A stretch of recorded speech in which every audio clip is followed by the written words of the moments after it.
Sir ಇಂಡಸ್ಟ್ರಿಯಲ್ಲಿ ಒಂದು ಮಾತುಗಳು ಯೂಶಲಿ ಕೇಳಿ ಬರುತ್ತೆ, ಯಾವುದೋ ಒಂದು ಬಣ್ಣದಲ್ಲಿ ಗುರುತಿಸ್ಕೊಂಡಿದ್ರೆ ಸೊ ಅವಕಾಶಗಳಿಗೆ ಏನು ಕೊರತೆ ಇಲ್ಲ ಅಂತ. ಸರ್ ನಿಮ್ಗೆ ಅದು ಎಕ್ಸ್ಪೀರಿಯನ್ಸ್ ಆಗಿದೆ ಅಥವಾ ನೀವು ಯಾವ್ದಾದ್ರು ಬಣ್ಣದಲ್ಲಿ ಗುರುತಿಸ್ಕೊಂಡಿದ್ರೆ? ನಾನು ಚಿಕ್ಕ ವಯಸ್ಸಿಂದ ನಿಮ್ಗೆ ಹೇಳಿದೆ ಜಾಯಿಂಟ್ ಫ್ಯಾಮಿಲಿಯಲ್ಲಿ ಬೆಳೆದಿದ್ದು. ನಾನು ರೆಬಲ್ ಕ್ಯಾಂಡಿಡೇಟು. ನಾನು ಒಂಥರ ಇಂಡಿಪೆಂಡೆಂಟು, ಮನೆಯಲ್ಲೂ ಇಂಡಿಪೆಂಡೆಂಟು, ಇಲ್ಲೂ ಇಂಡಿಪೆಂಡೆಂಟು. ಅದೇನು ಗೊತ್ತಿಲ್ಲ, ನನ್ನ ಗುಣನೇ ಹಂಗೆ. ನಾನು ಎಲ್ಲರ ಜೊತೆನೂ ಚೆಲ್ಲಾಗ್ತೀನಿ, ಎಷ್ಟೋ ಅಷ್ಟೇ. ಅಂದರೆ ನನಗೆ ಅದ್ರ ಮೇಲೆ ನಂಬಿಕೆ ಇಲ್ಲ. ಬಣ ಬಕೆಟ್ ಎಲ್ಲ ಹಿಡಿದ್ರೆ ಸ್ವಲ್ಪ ಅವಕಾಶಗಳು ಸಿಗುತ್ತೆ ಅವೆಲ್ಲ ಎಷ್ಟೋ ಜನ ಹಂಗೆ ನಡ್ಕೊಂಡು ಬರ್ತಾ ಅವ್ರೆ. ಅಲ್ಲ, ನಿಮ್ಗೆ ಏನಾಯ್ತು ಗೊತ್ತಾ, ವ್ಯಕ್ತಿಗಿಂತ ನನಗೆ ದೊಡ್ಡವ್ರು ಹೇಳಿದ್ದು, ಕ್ಯಾಮ್ರಾಗೆ ನೀವು ಮೋಸ ಮಾಡೋಕ್ಕಾಗಲ್ಲ. ಕ್ಯಾಮ್ರಾ ಮುಂದೆ ನಾನು ಹಾನೆಸ್ಟ್ ಆಗಿದ್ದರೆ ನನಗೆ ಕೆಲಸ ಸಿಗುತ್ತೆ, ಎಲ್ಲ ಒಂದು ಕಡೆ ಸಿಗುತ್ತೆ ಕೆಲಸ. ಇಲ್ಲೂ ಹಾನೆಸ್ಟಾಗಿರಬಾರ್ದು ಅಂತಲ್ಲ, ಇಲ್ಲೂ ಹಾನೆಸ್ಟಾಗಿರಬೇಕು. ಓವರ್ ಡಿಪೆಂಡೆನ್ಸಿ ಆಗಿದ್ದು ನಾನು ಹೆಂಗೆ ಹೇಳಿ ಬೇರೆಯವ್ರಿಗೆ ಹೋಗಿ ಒಳ್ಳೆ ಆ್ಯಕ್ಟ್ರ್ ಅಂದರೆ ಇಲ್ಲ ಸರ್ ಓವರ್ ಡಿಪೆಂಡ್ ಆಗಿದ್ದೀನಿ ಅವ್ರ ಹತ್ರ ಅನ್ನೋಕ್ಕಾಗಲ್ಲ. ನಾನು ಮಾಡಿ ತೋರ್ಸಪ್ಪ ಅಂತಾರೆ ಅಷ್ಟೇ.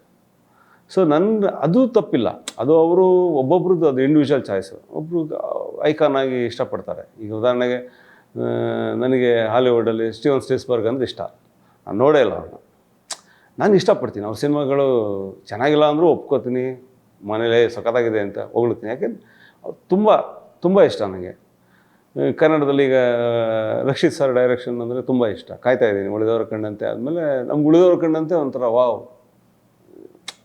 ಒಂದು ಸಣ್ಣ ಫೇವರಿಸಮ್ ಇರುತ್ತೆ. ಅವ್ರು ಇಂಜಿನಿಯರು, ನಾವು ಇಂಜಿನಿಯರಿಂಗ್ ಓದಿದ್ರು, ಅದು ಇದ್ದೇ ಇರುತ್ತೆ. ಅದು ಈಗ ಧನಂಜಯ್ ಇಂಜಿನಿಯರು, ಅದು ಏನಂದ್ರೆ ನಮ್ಮದೇ ಒಂದು ಜಾನರ್ ಥರ, ಎಲ್ಲ ನಮ್ಮ ಓದಿದಾರಪ್ಪ ಅಂತ.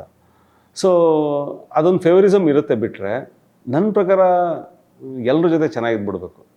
ಆಮೇಲೆ ಇದು ನಾವು ಯಾವಾಗ ಎಸ್ಪೆಷಲಿ ನಾನು ತೊಗೊಂಡ್ರೆ ಕ್ಯಾಟಗರಿ, ಈಗ ನಾನು ಹೀರೋ ಆಗಬೇಕು ಅಥವಾ ವಿಲನ್ನೇ ಆಗಬೇಕು ಆ ಥರ ಏನು ಬಂದಿದೆ, ಕಲಾವಿದ ಆಗಬೇಕು.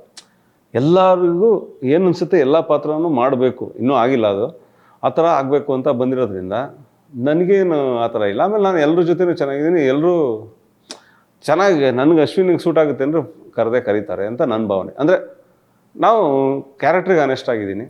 ಆಮೇಲೆ ಅವ್ರಿಗೂ ಎಲ್ಲರ ಬಗ್ಗೆನೂ ಗೌರವ ಇದೆ. ಯಾವುದು ಒಬ್ಬೊಬ್ರದ್ದು ಇಂಡಿವಿಜುವಲ್ ಚಾಯ್ಸು. ಅಂದರೆ ಕೆಲವರು ಒಬ್ಬರನ್ನೇ ಫಾಲೋ ಅವ್ರ ಇಷ್ಟ, ಅದು ನಾವು ಅದನ್ನು ಏನು ಮಾಡೋಕ್ಕಾಗಲ್ಲ, ಅವ್ರವ್ರ ಚಾಯ್ಸು. ಬಟ್ ನನಗೇನು ಅದರ ಒಬ್ಬರನ್ನೇ ಫಾಲೋ ಮಾಡಬೇಕು ಆ ಥರನೂ ಇಲ್ಲ. ಎಲ್ಲರ ಜೊತೆ ಓಕೆ ಚೆನ್ನಾಗಿದ್ರೆ ಬೆಟ್ರ್ ಅನ್ಸುತ್ತೆ.